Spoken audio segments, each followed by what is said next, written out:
Indira Gandhi, the daughter of India's first Prime Minister Jawaharlal Nehru, was a central figure in Indian politics for nearly 2 decades.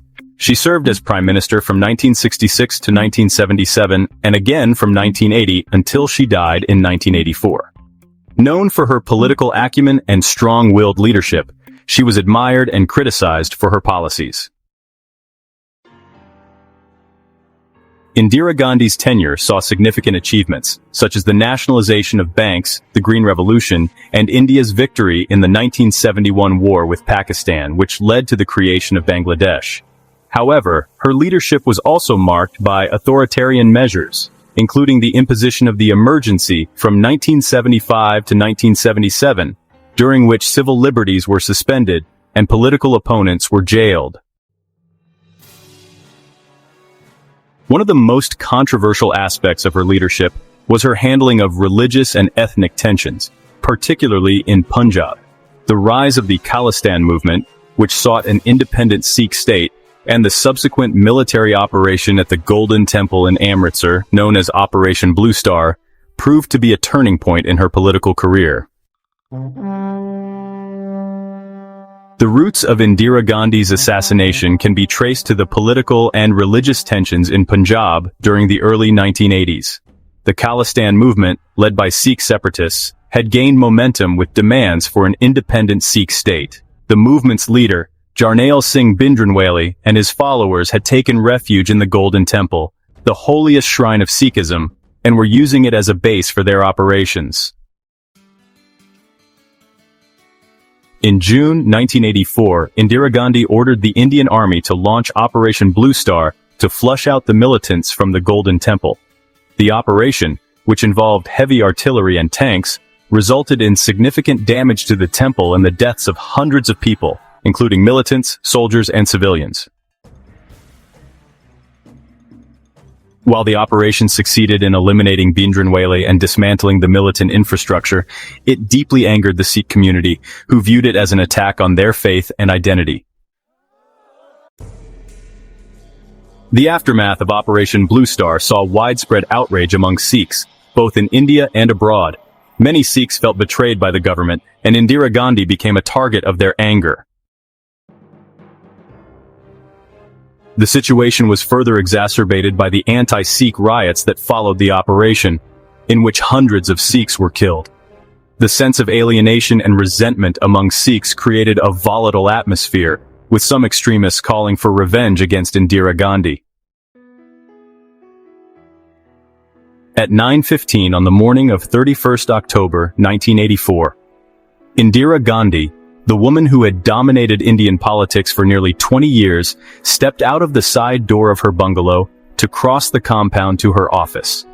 Throughout her leadership, she had lived at number 1, Safdarjung Road, a simple white colonial-style bungalow built by the British as one of many homes for their administrators when they moved the capital from Calcutta to Delhi. Good taste was the hallmark of Mrs. Gandhi's lifestyle. Although she controlled vast political funds, she lived a straightforward home life with her son, Rajiv Gandhi, his Italian wife, Sonia Gandhi, and their 2 children, Rahul Gandhi and Priyanka Gandhi. On the morning of October 31st, 1984, Indira Gandhi was scheduled to give a television interview with British actor and broadcaster Peter Ustinov. To reach the interview location, she had to walk through the garden of her official residence at 1 Safdarjung Road, New Delhi. At approximately 9:20 a.m., as she walked toward the gate, she was approached by Beant Singh and Satwant Singh, who were stationed at the security post, suddenly and without warning. Beant Singh fired 3 shots from his .38 caliber revolver, hitting Indira in the abdomen. Satwant Singh, armed with a Sterling submachine gun, followed with a burst of automatic fire, hitting her over 30 times. Indira Gandhi was rushed to All India Institute of Medical Sciences, or AIIMS. Despite doctors' efforts, she succumbed to her injuries at 2:20 p.m. She had been hit by 33 bullets, of which 23 had passed through her body and 10 remained lodged inside. The government-controlled All India Radio did not announce her death until 6 p.m., 5 hours after millions of Indians had learned of her assassination.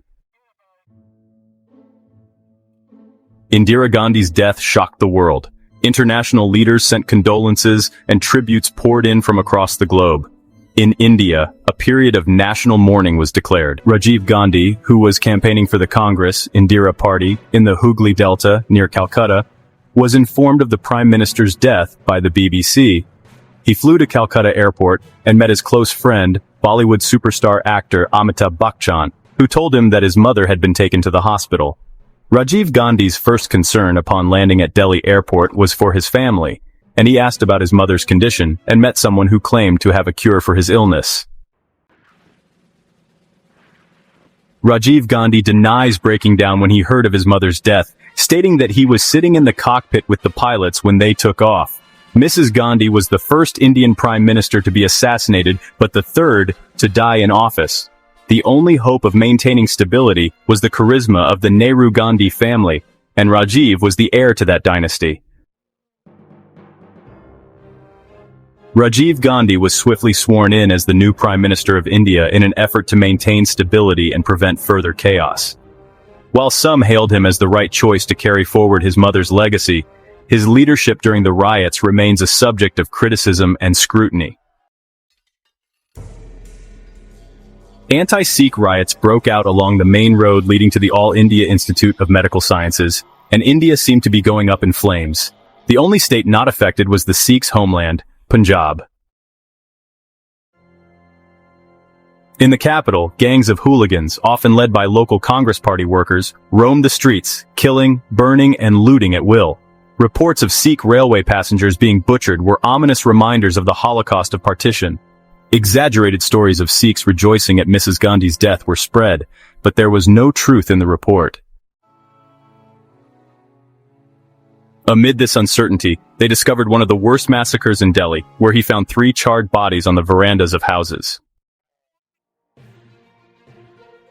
The anti-Sikh riots in Trilokpuri, India, resulted in the deaths of over 1,000 people, mostly Sikhs.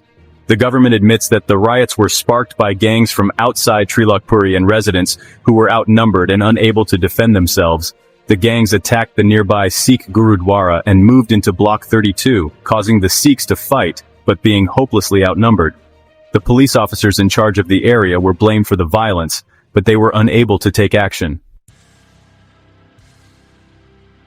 The government admits that the rioters were mainly brought in from slums to the areas they attacked. According to official estimates, 50,000 Sikhs fled from the capital to Punjab for safety, while another 50,000 took refuge in special camps set up by the government and voluntary agencies. In the absence of an official inquiry, 3 groups of eminent citizens conducted their own inquiries, finding evidence that local police had collapsed and that local leaders of the Congress Party had instigated the violence. The People's Union for Democratic Rights and the People's Union for Civil Liberties were more specific, stating that local Congress Indira politicians and hoodlums led the mobs in areas most affected. Rajiv Gandhi was pressured to hold an official inquiry into the allegations, which he eventually agreed to in April. However, the Sikh religious party, the Akali Dal, claimed that he delayed the announcement until after the general and state assembly elections.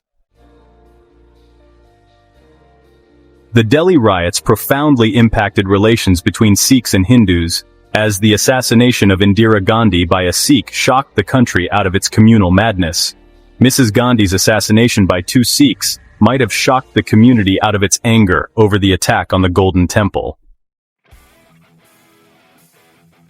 The Delhi riots put an end to that hope. Rajiv Gandhi visited the worst affected areas early on the 3rd of November, only hours before the start of his mother's cremation, convincing the new Prime Minister that serious and coordinated measures were necessary to restore the writ of the government. The new Prime Minister ordered the Chief of the Army Staff to take drastic steps to restore order. The streets of New Delhi were almost empty as Indira Gandhi's body wound its way slowly to the cremation ground. Rajiv Gandhi was aware of his mother's weaknesses and knew there had been glaring omissions in her security arrangements, amounting almost to criminal negligence. A general election was due at the end of 1984, and it was argued that Mrs. Gandhi needed a spectacular achievement to restore her image as Durga, the Hindu goddess of destruction. However, this was never a serious possibility, as she was too conscious of her international role to attack Pakistan without carefully building up world opinion. General Zia, the military ruler of Pakistan, went on a peace offensive, so cynics argue that Mrs. Gandhi had to look elsewhere for an election spectacular, and she found it in Punjab. When she returned to power in 1980, she showed a strange reluctance to act decisively.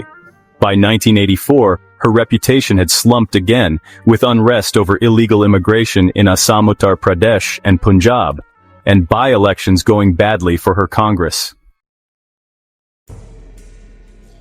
Mrs. Gandhi appeared uncertain how to tackle the many problems she faced, and by her death, she had ensured the succession but left a nation more bitterly divided than ever since partition. The Sikhs, the most prosperous and progressive community in India, had been humiliated, and Indira Gandhi played into the hands of the Sikh fundamentalists, many of whom were now openly separatists.